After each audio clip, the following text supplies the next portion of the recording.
Hello everyone, it's Matthew here from the NOLAnerdcast here at San Diego Comic-Con with a guy you might have heard of before, Marv Wolfman.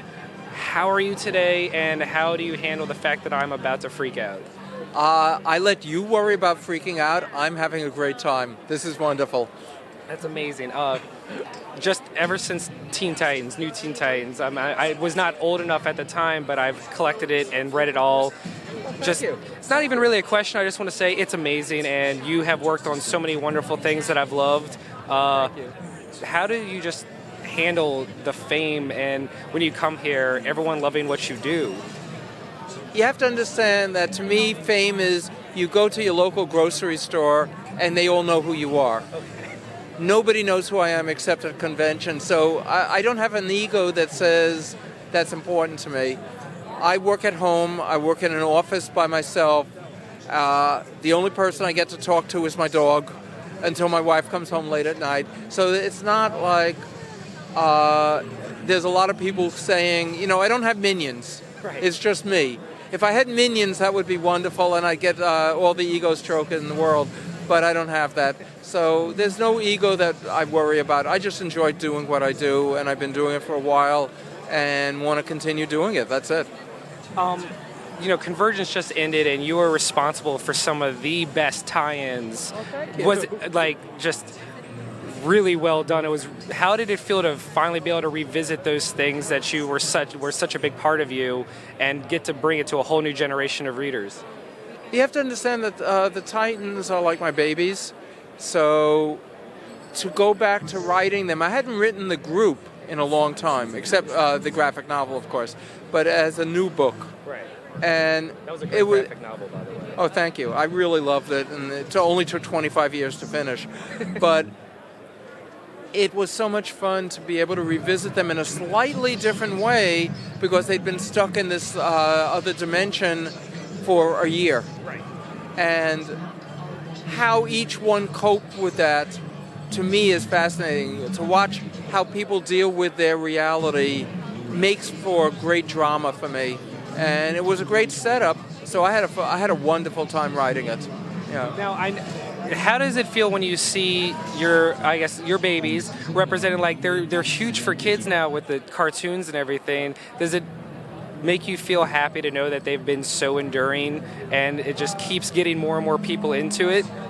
It's amazing because when you sit down, when I created it back in 1980, that's a number of years ago now, 35 in fact, you don't know if it's going to last 5 issues or 5 years.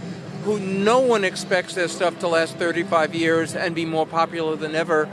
Of course, it's the cartoon show that has created a great new audience for it. The first cartoon show appealed to 10 to 14-year-olds. The new one is younger. That was my age range. Yeah, and in fact, it was a show that adults could watch and have great fun with.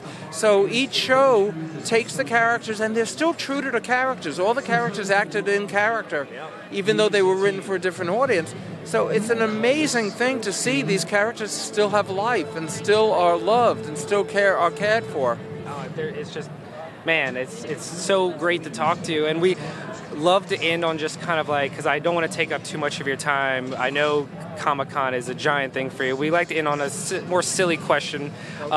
Because it is Comic-Con and because the movie's on the way, who do you have in a fight? Who would win, Batman or Superman? Superman. How could Batman win? I'm sorry. Superman could be 30 miles away and uses heat vision and burn Batman to death. Yep. So Batman doesn't have a chance. That's the actual reality of the situation. Yeah, you just take the character's powers and figure out what they could do, and I don't care what anyone says. So, okay, he makes his entire suit out of kryptonite. Superman's 30 miles away. He doesn't have to come close. Throws a rock on him or something. And then, in your heart of hearts, what is better, cake or pie? Pie. Yes. See, I knew I liked you for a reason. That's the correct answer. And this has nothing to do with DC Comics, but it's such an underappreciated thing. I loved Beast Machines. That was I created Beast Machines. You may not know it. I know. Like, I just when I made that connection as a kid, like the guy that did Teen Titans did Beast Machines, I loved it. It was really good. Thank you. I was an '80s kid, so I did the original Transformers and Beast Wars, and then Beast Machines was like a great cap off of all of it. Well, I was a story editor on the original Transformers show. I did not know that. Yes, I Wow. And I wrote the two-part Return of Optimus Prime. Then I worked on an episode of Beast Wars, and then got a chance to create Beast Machines. Oh, that's so that was a wonderful universe to play with. Yeah, I own it all on DVD. So thank you so much for taking the time to talk to me. Marv Wolfman, the man, the myth, the legend. Go buy all of his stuff. Myth and legend are the same thing, so, Give him all of your money. Just Find show a me the way. man. All right, he's a man.